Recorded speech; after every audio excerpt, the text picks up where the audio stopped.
Through the span of 3 days, the entire 7th grade class of Avonworth Middle School went to Fern Hollow Nature Center. Doing hands-on activities, we learned interesting things about our biome, invasive species, plankton, the water quality, and microinvertebrates.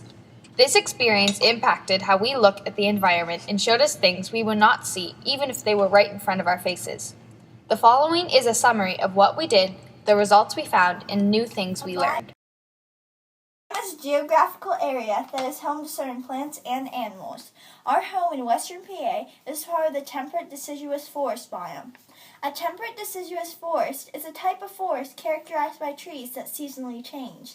This, of course, means constant mowing of grass, breaking of leaves, shoveling of snow, and planting of flowers. On average, in a deciduous forest, the temperature is 50 degrees Fahrenheit and gets 30 to 60 inches of rain a year. What makes the deciduous forest unique, though, is its 4 distinct seasons: spring, summer, fall, and winter. Many animals that live here, like the white-tailed deer, hawk, chipmunk, red European squirrel, beaver, weasel eagle, and the coyote, have all adapted to the constantly changing surroundings. The vegetation here includes broadleaf trees, such as oaks, birches, and maples, shrubs, herbs, and mosses. Animals have developed camouflage adaptations with the ground and trees, and they can hibernate during the cold winter months. The temperate deciduous forest has many creeks, ponds, and other watersheds. These watersheds should be kept clean and checked upon for pollution. With many plants, animals, and multiple water sources, the deciduous forest is beautiful no matter what season. Part of the environment here includes invasive species, or species that aren't originally native to this area. A species is a group of living organisms consisting of similar individuals capable of interbreeding. Invasive species are non-indigenous species that adversely affect the habitats they invade economically, environmentally, and ecologically, while native species are species that exist naturally as a part of a particular ecosystem, rather than a result of accidental or deliberate introduction into that ecosystem. At Fern Hollow, we hiked through forests of western PA in search of native and invasive species.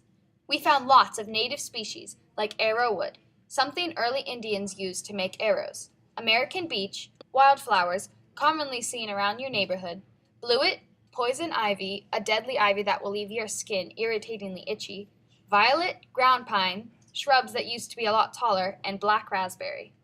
From the invasive species, we saw bedstraw, garlic mustard, a very common plant seen multiple times throughout the hike, multiflora rose, bittersweet, a berry-giving plant, hemlock, and barberry. Native species are often harmed or hurt by the invading species, and there are invasive animals as well as plants. The stink bug, for example, isn't native to Pennsylvania. Emerald ash borers are an example of animals that are killing ash trees. There are types of fungi that are invasive, like kindred fungus. Zebra mussels and Japanese knotweeds are also invasive species around here. We played a game at Fern Hollow that timed us on how fast we could put all the invasive species back where they belong. However, the balls and nets couldn't touch our hands. We had to use our clothes or whatever else was provided. We had a lot of fun.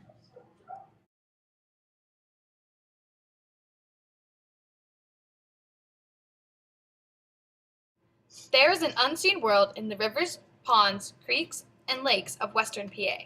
It plays a vital role in the survival of all species, being at the very bottom of the food chain. These creatures are called plankton. The word plankton means drifter or wanderer.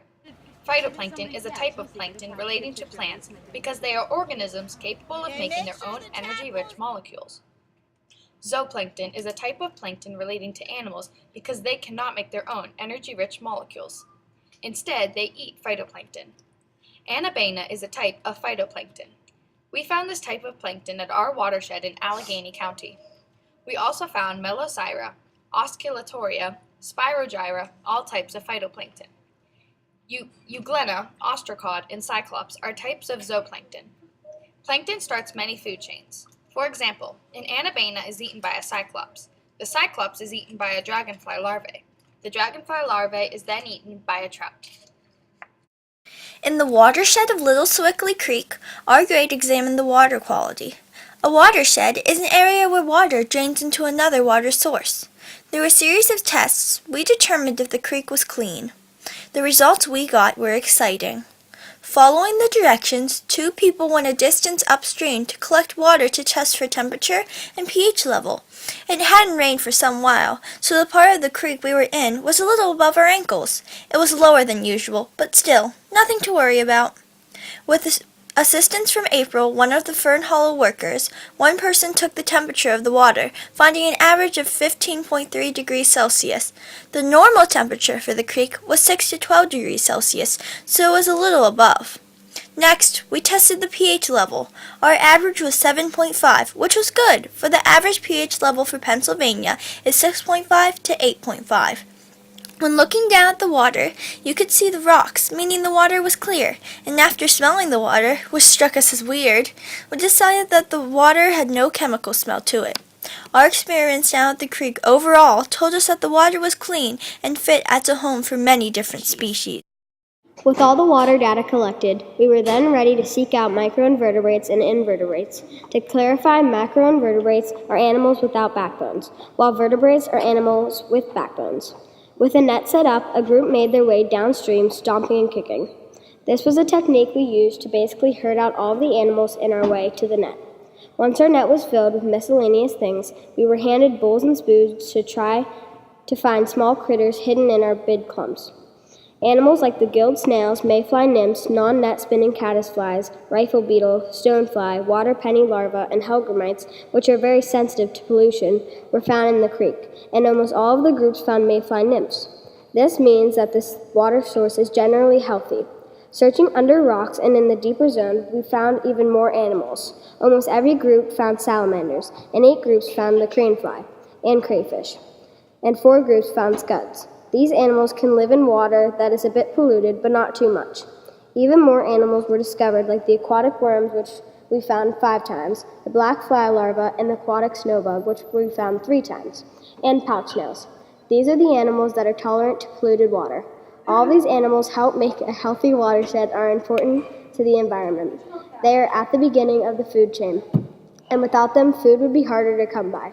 When we found out all of the different kinds of species, some prone to a health watershed, others prone to a polluted watershed, we know the Little Swickley Creek is very healthy and has a lot more to offer to the environment.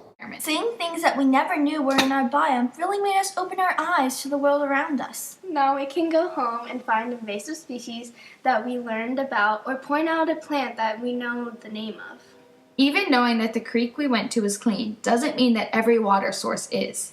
This influenced us to help fix that issue. And any pollution problems in our ecosystem. With this experience, we are now educated so much more about our surroundings. What the world has to offer. Smiley!